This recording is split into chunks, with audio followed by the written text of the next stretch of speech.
On this episode of Doing the Most, we're talking about CiderCon. Yo, make brews and various how-tos. Everything from meat to roast.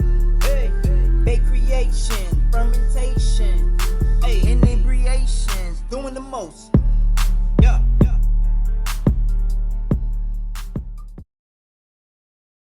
First, I want to give a big thank you to the American Cider Association. They invited me out to CiderCon on a media pass, which gave me access to all of CiderCon. But there were definitely some hang-ups because there was an ice storm that hit Portland right around the time we all descended on the Oregon Convention Center. So while I had full access to CiderCon, it was a little bit difficult to make use of that because the whole city was iced over. It was really different from my previous experience in Portland when I went to the Portland Retro Gaming Expo years ago. It was nearly impossible to get anywhere. I spent basically the whole weekend in like a quarter-mile radius in downtown Portland. So my flight was pretty delayed, and so I really was only there for check-in on the very first day. And then my flight was going out on the third day pretty early in the morning. So I really only had the second day of CiderCon to check things out. Their schedule was pretty packed full of sessions each day. And unfortunately, there was a lot of overlap in the schedule between interesting sessions. So it was tough if you liked one topic and a different topic and they were both happening in the same time slot. You had to kind of make a choice of which to go to. I ended up spending quite a bit of time in the vendor hall, and we'll get to some video from that here in a little bit. But there was an okay crowd at CiderCon. When I first got there on day 2, there was a huge line for one of the sessions. There was probably a couple hundred people in the convention center. And so it wasn't as big as I expected it to be, and it wasn't as homebrew or microbrew friendly as I thought it was going to be. I was experiencing a little bit of shock when I got there because it was such a trade show focused, industry heavy event where it felt a little bit like industries selling to other industries. I thought that the trade show hall would probably have a bunch of different cideries with some samples or some information about their cider, but it really was packed full of salespeople who were there to sell things to people who had a lot of money, generally. So as I was talking to folks in the vendor hall, I was really trying to make sure my focus was on homebrew friendly content, and we're gonna feature some of those interviews in this video. I did try to talk to, there were 2 different yeast vendors there, folks that you have probably heard of before. One of the vendors told me that their marketing team told them that they weren't allowed to talk to the press. And then the other yeast vendor, I went by their booth probably a dozen times and there was never anyone at their booth. And there were a lot of booths like that, weirdly, where I went by many, many times and there just wasn't anyone there. The decorations were there, the literature was out, but there wasn't anyone to talk to. And so a large majority of my time, weirdly, in the vendor hall, it was pretty vacant in there, but that made for good audio quality for some of the interviews that I recorded. Would I recommend CiderCon for the average cider maker at home to go to? Probably not. I don't think that largely you're gonna get a lot of value out of it as a home brewer. Now, if you're trying to start up an orchard or you're in the industry or getting into the industry and trying to grow, I can see some of the panels and educational content, tasting content being of value, but it did feel like the whole thing was pretty industry focused and honestly pretty expensive. And a lot of the extracurricular opportunities were added costs on top of your CiderCon registration. And so it felt to me pretty inaccessible. And I was talking to a subscriber who I was hanging out with. What I told him was, I probably wouldn't come to this if my badge hadn't been covered as a media pass, because it would have been inaccessible even to me. And I want to say a big thank you to the members and patrons and super thanks folks who contribute to the success of this channel. If it were not for your support, I would not have been able to go to CiderCon, because trust me, this YouTube channel doesn't make a ton of money, and travel right now is pretty expensive. So thank you very much for supporting the channel. If you would like to see more content about homebrewing events, I would encourage you to become a member or a patron of this channel, or drop a super thanks to support. I do my damnedest to reinvest your support into the channel and make content for you, and I hope that you find the content of this video valuable. There was a lot to see, a lot to experience. I did learn some stuff at CiderCon, but my idea of what I wanted to record for the channel really changed as I explored what was available there. And I really had to kind of change tack from what I wanted to record and wanted to talk about, because it wasn't really geared toward homebrewing content or anything that would be relevant to you, the viewer. But there were vendors in the vendor hall who I was excited to talk to, who I made some great, I think hopefully long-term relationships with, that will help with the channel, with content for y'all here as I get to know those folks better, and we can do some resource sharing. And overall, it was a pleasant experience. I think that there's a lot of potential for CiderCon to become more accessible to more hobbyist-focused folks, or just generally hipsters who want to eat cool apples and drink amazing Perry. So all that said, I really want to let the folks who I met tell their story, and so we're going to feature some of those interviews here. I'll maybe cut in here and there to provide some context, but I really want them to be able to tell their story in their own words. So without further ado, here is CiderCon 2024.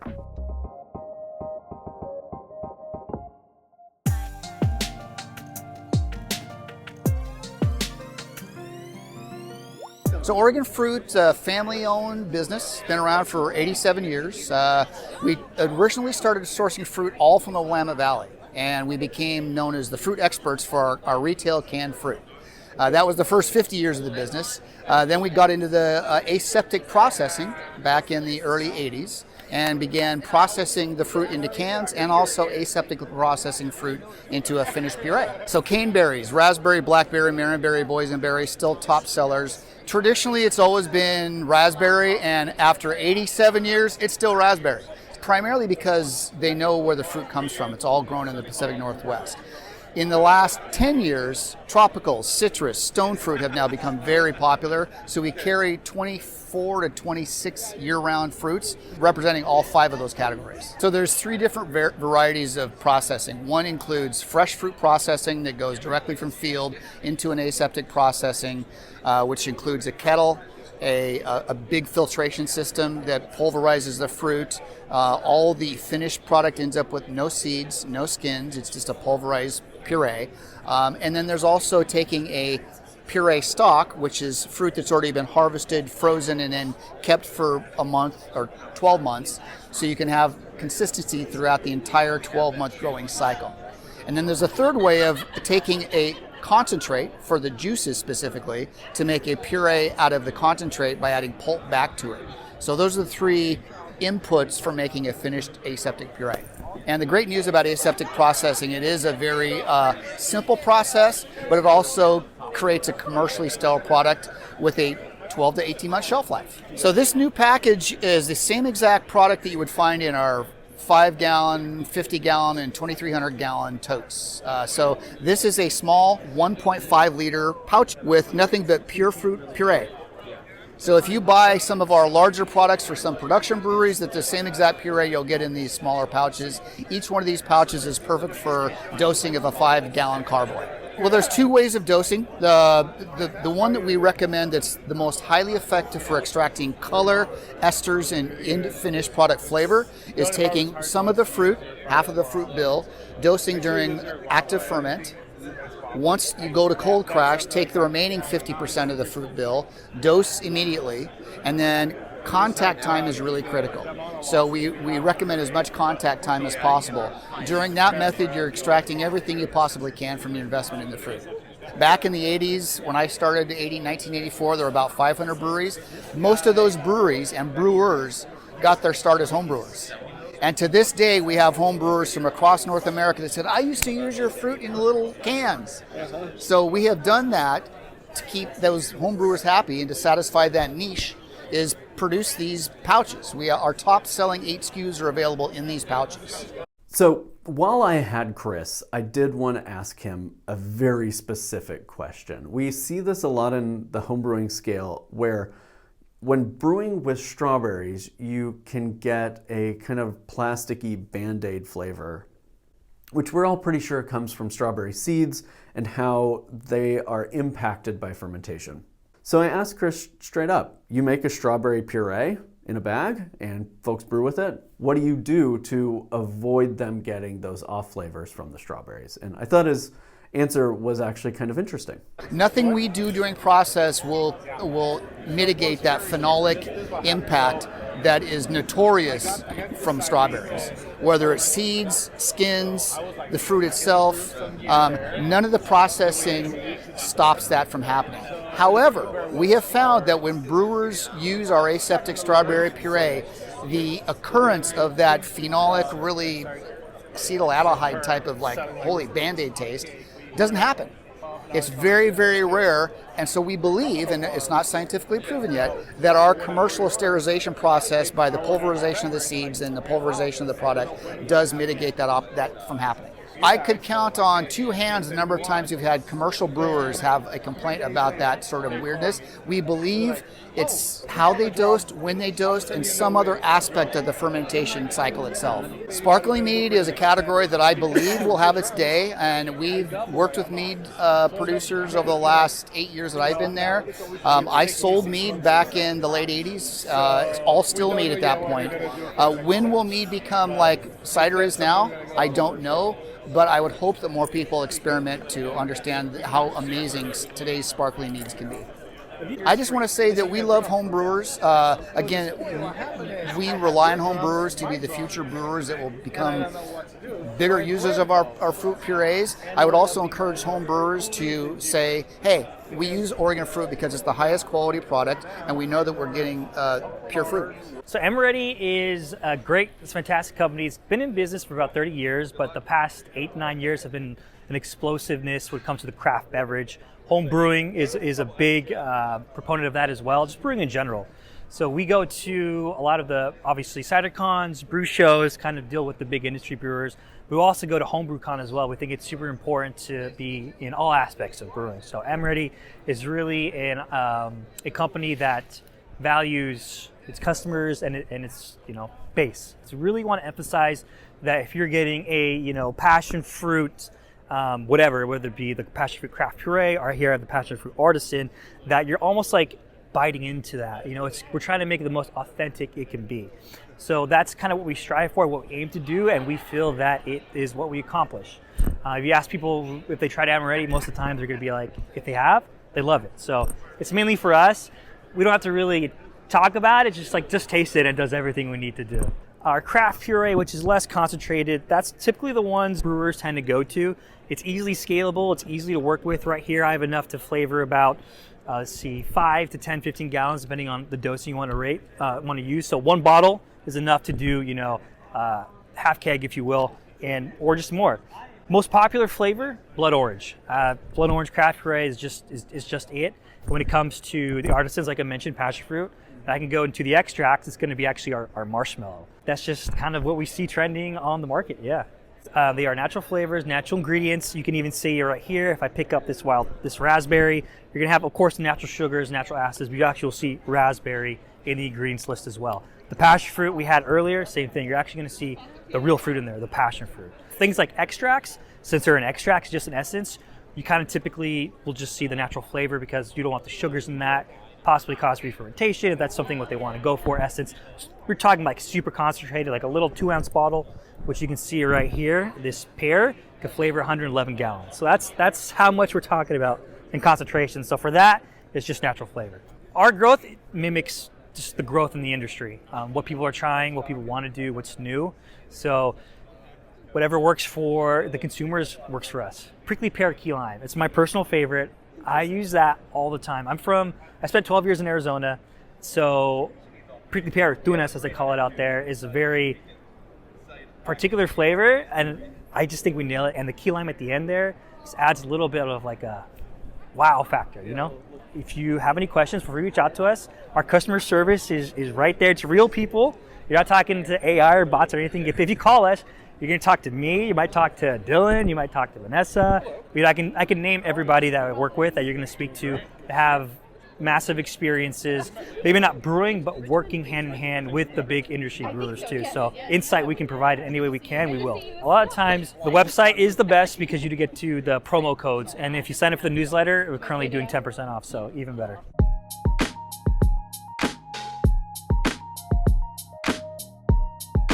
About 5 years ago, the industry really started to change as more people adopted craft beer in a can, and there was plastic going onto these cans, the shrink sleeves, the labels, and right at first, it was no big deal. It represented like less than 0.1% of our recycling stream, but then as craft beer really took off, especially during COVID, and more of this plastic was going into our recycling stream, the recyclers couldn't handle it anymore. The metal processors couldn't handle all that plastic, even though it only represented about 5% of what they were doing. And they started sending all those cans to landfills. And it's so unfortunate because aluminum is one of the only 100% recyclable things. You can recycle 100% of the can and make a whole other can out of it. There's a little bit of plastic in the ink. All ink has that in the pigmentation of it. But the amount of ink on this can is not even a drop from a dropper. The amount of plastic that goes into making this ink is so low that it does not impact our recycling stream.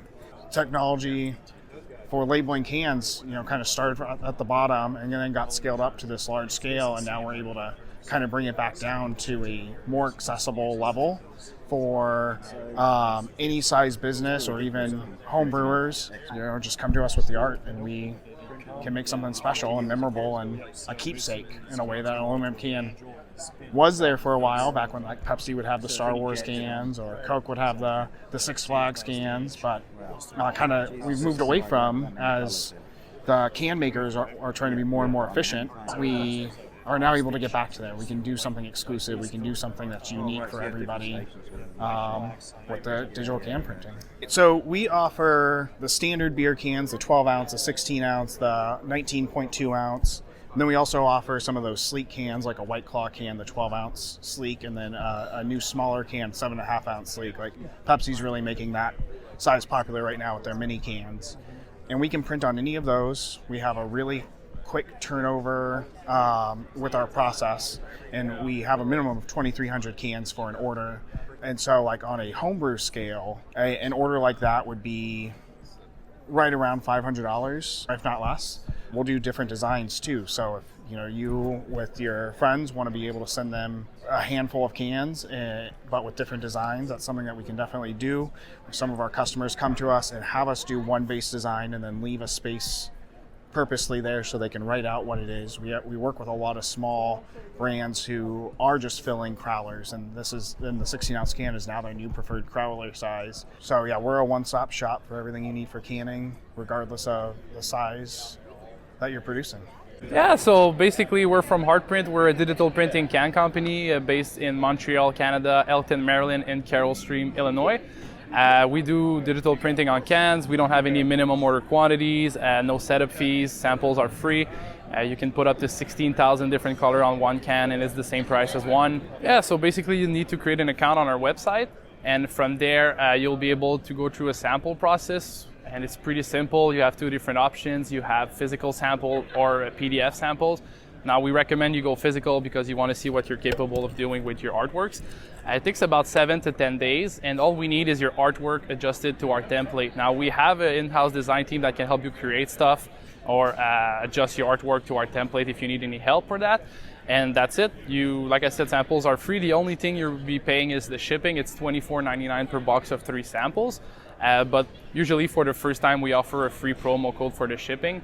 And yep, from there afterwards, you receive the sample, you like them, and you can approve your artwork and place the order. So yeah, it's pretty simple. So we have the 8.4 ounce sleek, we have the 12 ounce standard, the 12 ounce sleek, we have the 16 ounce, and our new one is the 19.2 ounce. So we have all those 5 formats.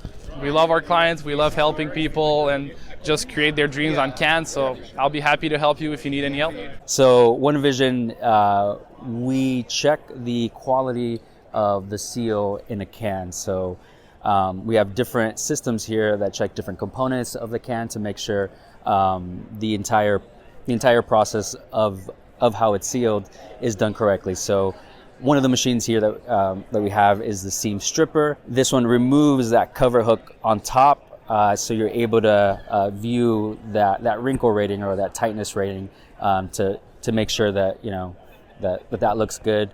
What a lot of brewers do on a budget is that they do a manual teardown method where they have to get like a filer and just really file that down. Or as opposed to this, you turn this on, you place the can in there and you lift this up and it releases that cover hook in a matter of seconds. Because a lot of people will use things like this here, handheld micrometers, and people can get different measurements from person to person. If I give it to you and you get the measurement, the hand measurement, if I give it to anyone else, measurements might change because people have different torque, how much pressure they apply. So we also have, this is our main product here. This is our video module. And this allows for us to view the cross-section. Really the most critical part of this is this difference between doing a manual teardown using tools like this compared to using a system like this where you're able to view the cross-section. This isn't something you could view with the naked eye. A lot of people do that manual process. You can't see this with the naked eye. The time people reach out to us is usually, to get a system, is usually when something bad has happened. I had a couple clients who called me saying, hey, we've had to recall a truckload of pallets. I came on site. I was like, look, it takes a while to customize this for you, but let me give you my system because you need this immediately. I wish this would be taken more into consideration when someone's starting a brewery, because I know a lot of times this can be kind of the last thing you think about because people are thinking about a ton of things when they're starting breweries. It's a good idea to look into it at the very least. I know it could be costly and everything, but it's good to get an idea of what the cost is for in the future.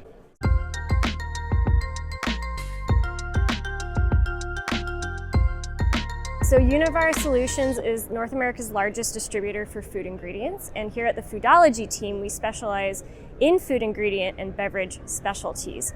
So today we're here at CiderCon to tell people about our new lines of Novozymes enzymes, which I could get all into the weeds about, but they are really excellent at supporting processors to increase yield, reduce processing time, all the good stuff you're looking for. We also have, of course, your commodity items, processing aids, think foam control agents, we've got color stabilizers, acidifiers, some sweeteners, stuff like that. And of course, we also have a new relationship with Calsec extracts, which are hop extracts and flavor extracts in general, which hopefully is going to grow a lot in cider, beer, and wine in the next couple of years. Enzymes in general are a great processing aid to, again, increase yield. So what you could do is help break down that mash, make sure you're getting a lot of more extraction, getting that juice out faster with less pumice helps a lot to just speed up the process. So we have enzymes for a variety of applications through Novozymes, not just juice, not just wine and beer,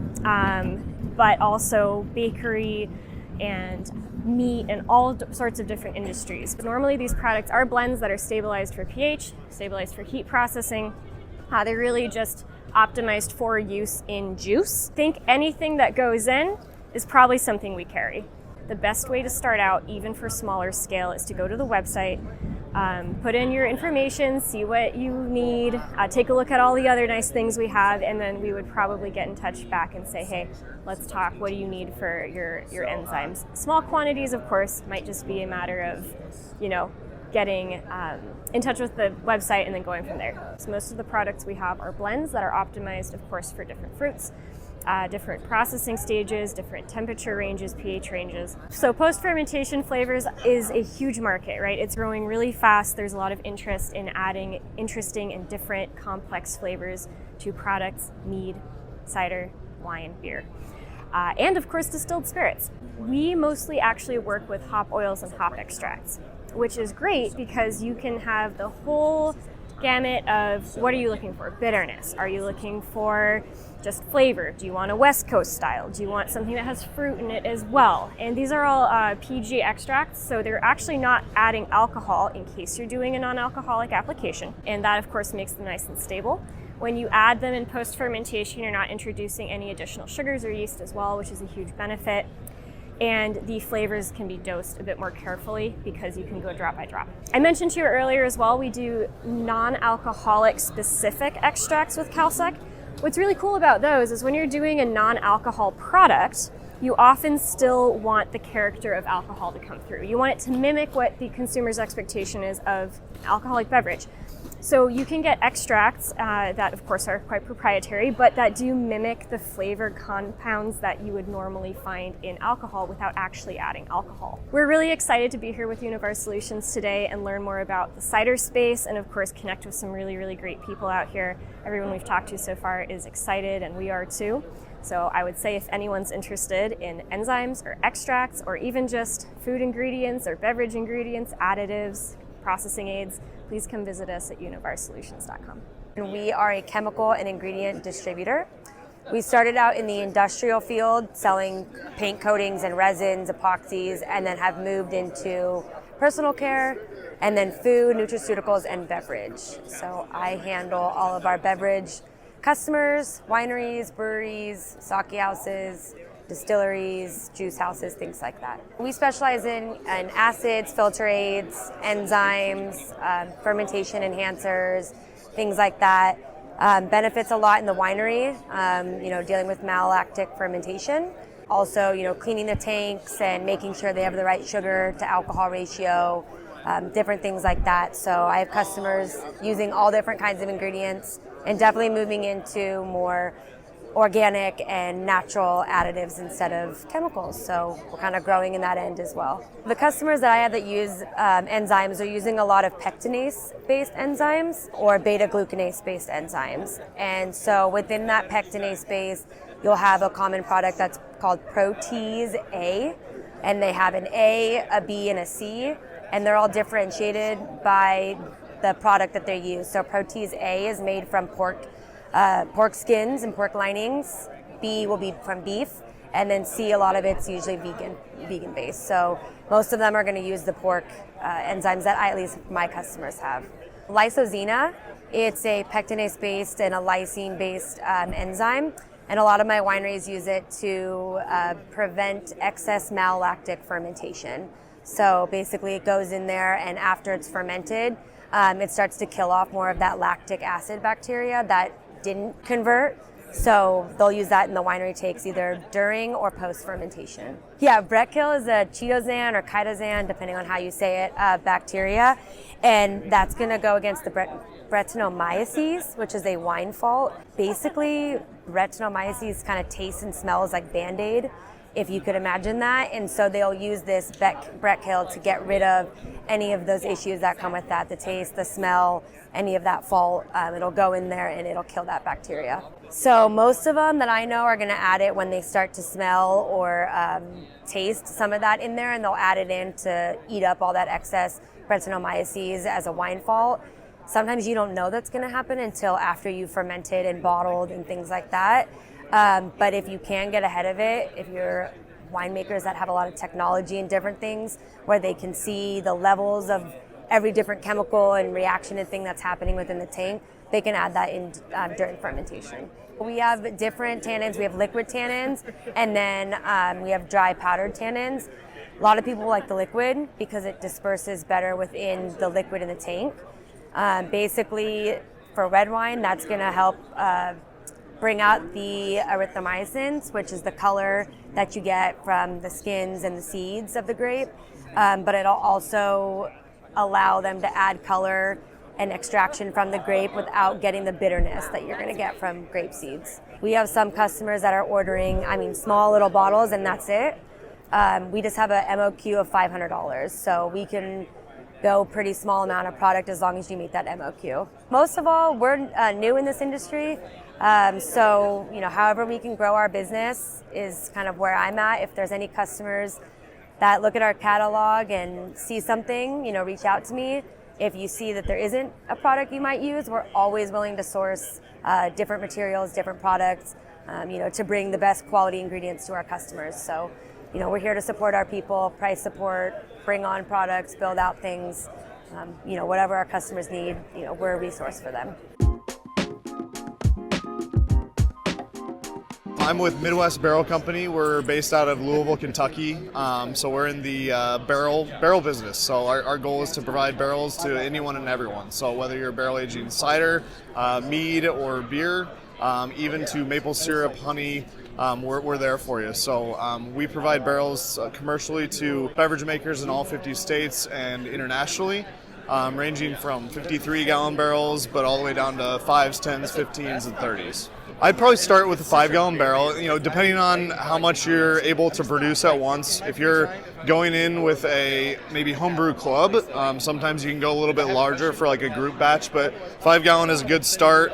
There is some risk involved, so it's kind of a big leap to fill these barrels, but so 5 gallons is a little less risk if you're willing to take that. All of our barrels we actually source from distilleries. We do carry new oak barrels, new charred and toasted 5-gallon barrels, but a lot of our barrels we buy from distilleries. So we buy ex-bourbon, ex-rye, but also cognac, sherry, port, neutral wine barrels from California. So we buy a little bit of everything, but if you're going to age your kind of first cider in something, I would recommend a bourbon or a whiskey barrel in the 5-gallon variety. Our brand, we have a guarantee. It's a leak-free guarantee.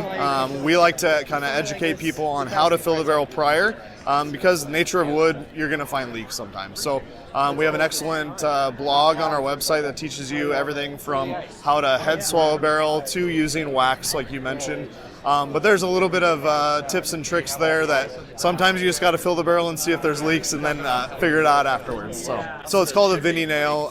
Vinny nail comes from Russian River Brewing Company. Vinny, their owner, head brewer. So you take a drill, you drill the nail in, and then you fill the hole with the nail. The wood still swells, keeps it airtight, but what you can do is then pull the nail out and it pours out without any oxygen. You're going to get a little bit of oxygen ingress, but not like pulling the bung out. So yeah, it's just a good way to sample as you go. Honestly, getting started is just buying the barrel. You really don't need too much as far as like equipment goes to fill a barrel. It's just going to be jumping in and so doing some research ahead of time, learning like what to do if you do see a leak, like how to remedy that, because it's going to happen eventually. You're going to probably have a barrel that goes sour at some point. So learning kind of from that, be sanitary when you're filling. Just take all these little proper steps. There's a lot of great resources online, but at our website, MidwestBarrelCo.com, we have a lot of excellent resources in the form of blogs and different videos and whatnot. I'm more on the beer side of the world. I don't know a ton about cider, so I would recommend something higher ABV, a little bit sweeter. It's just going to work well with the notes of the bourbon, vanilla, sweetness that's coming from the barrel. You also get some character from the oak as well, and it just will pair very well with a sweeter, higher ABV cider. Some people really want to throw fruits and whatnot in the barrel, but just know that you can always adjunct afterwards. I would strongly recommend that if it's your first time. If you enjoyed this video, please like, comment, and subscribe, and ring that notification bell so you don't miss future updates from our channel. I had a lot of fun traveling despite the awful weather and the kind of anemic participation in CiderCon. I cannot fault them for what the weather did to their event, and I am incredibly grateful that they gave me a media pass and welcomed me to their event. Do I have a lot of constructive criticism? Yes. A lot of that I think is because CiderCon isn't really geared toward folks like me, and probably not folks like you, but there is stuff to learn and experience there. And I think if it was made a more accessible event in the future, maybe lower price points, maybe, day passes instead of weekend passes, something like that, I think that there is opportunity for the hobbyist side of CiderCon to grow. I hope so. I would love to go back if there was going to be some content that appealed to folks like me. Until next time, happy brewing and cheers.